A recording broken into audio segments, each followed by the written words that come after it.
شب برات کیا ہے؟ شب برات کی کیا حقیقت ہے؟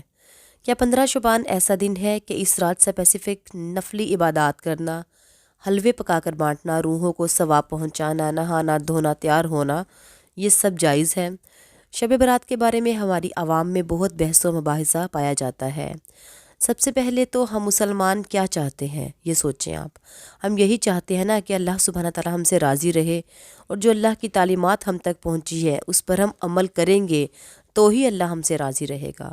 اب ان تعلیمات پر عمل کرنے کے لیے جو معلومات ہمیں چاہیے ہوں گی، ان کے دو ذرائع ہیں۔ ان کو حاصل کرنے کے ان معلومات کو دو مخصوص ذریعے ہیں، دو بہترین ذریعے ہیں اور دو اتھینٹک ذریعے ہیں آپ کہہ لیں۔ نمبر ایک تو ہے قرآن کریم، اور نمبر دو ہے سنت رسول صلی اللہ علیہ وآلہ وسلم، صحیح احادیث جو کہ 100% اتھینٹک چیزیں ہیں۔ ہماری شریعت میں اصول تو یہی ہے کہ دین کے حوالے سے وہی کام کیے جائیں جن پر اللہ سبحانہ تعالیٰ اور اس کے رسول کی مہر لگی ہو۔ اس کے علاوہ جو چیز بھی ہم دین میں لائیں گے وہ بدعت ہوگی۔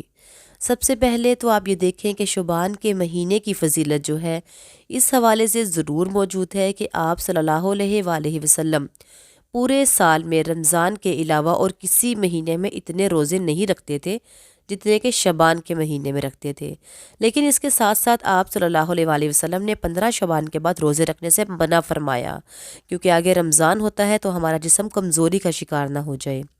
اس کے علاوہ 15 شعبان کے حوالے سے جو دو روایات ہمارے سامنے آتی ہیں جو کہ اتھینٹک ہیں، ان کے معنی تقریباً ایک سے ہیں کہ اس رات اللہ سبحانہ تعالیٰ اپنی مخلوق کی طرف دیکھتے ہیں اور سوائے مشرک کے اور جو دل میں کینہ رکھتا ہے، بغض رکھتا ہے، ان دونوں کے علاوہ سب کو معاف فرما دیتے ہیں۔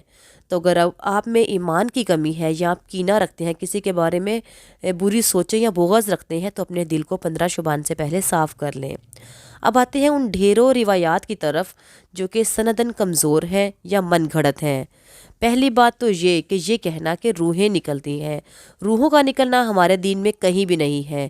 ایک شخص جو اس دنیا سے چلا گیا اس کا معاملہ صرف اور صرف اللہ کے ساتھ ہے، اب وہ عالم برزخ میں ہے، ان کا دوبارہ دنیا میں آنا کہیں سے بھی ثابت نہیں ہے۔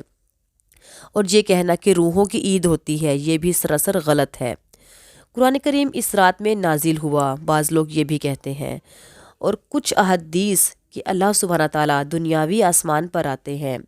تو سب سے پہلے بات کرتے ہیں قرآن کریم کے نازل ہونے کے بارے میں۔ تو قرآن کریم لیلۃ القدر میں نازل ہوا، انا انزلناہ فی لیلۃ القدر۔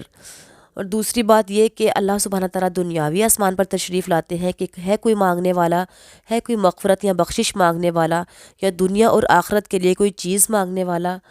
تو میرے بہن بھائیوں کہ اللہ سبحانہ تعالیٰ روزانہ صرف 15 شعبان نہیں بلکہ ہر رات میں اللہ سبحانہ تعالیٰ تشریف لاتے ہیں تہجد کے وقت دنیاوی آسمان پر۔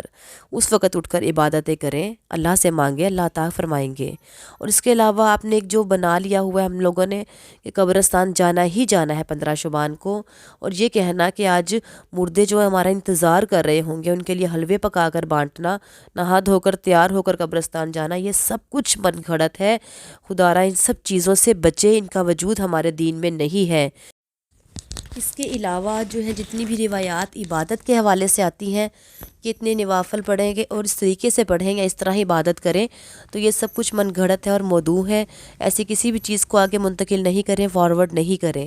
اور یہ کہنا کہ اس رات میں زندگی کے اور قسمت کے تقدیروں کے فیصلے ہوتے ہیں، تو یہ بھی غلط ہے۔ یہ سب فیصلے لیلۃ القدر میں ہوتے ہیں۔ اللہ سبحانہ تعالیٰ ارشاد فرماتے ہیں، تنزل الملائکۃ والروح فیہا باذن ربہم من کل امر، کہ اس رات جبرائیل امین اور فرشتے اللہ سبحانہ تعالیٰ کی طرف سے فیصلے لے کر آتے ہیں ہر معاملے کے بارے میں، تمام معاملات کے بارے میں۔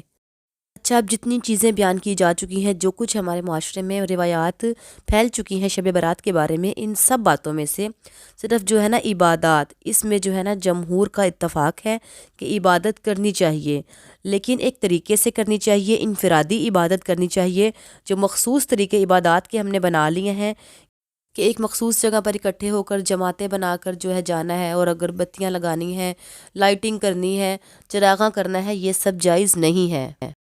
کہ جمہور علماء جو ہیں عبادت کے قائل ہیں، لیکن انفرادی عبادت نارمل عبادت کریں، دعائیں مانگیں، قرآن پاک کی تلاوت کریں، اور اللہ سبحانہ تعالیٰ سے اس رات میں پہلی راتوں کی نسبت زیادہ ثواب کی امید رکھیں، اور بدعتوں کو پھیلانے سے، کنورٹ کرنے سے بچیں۔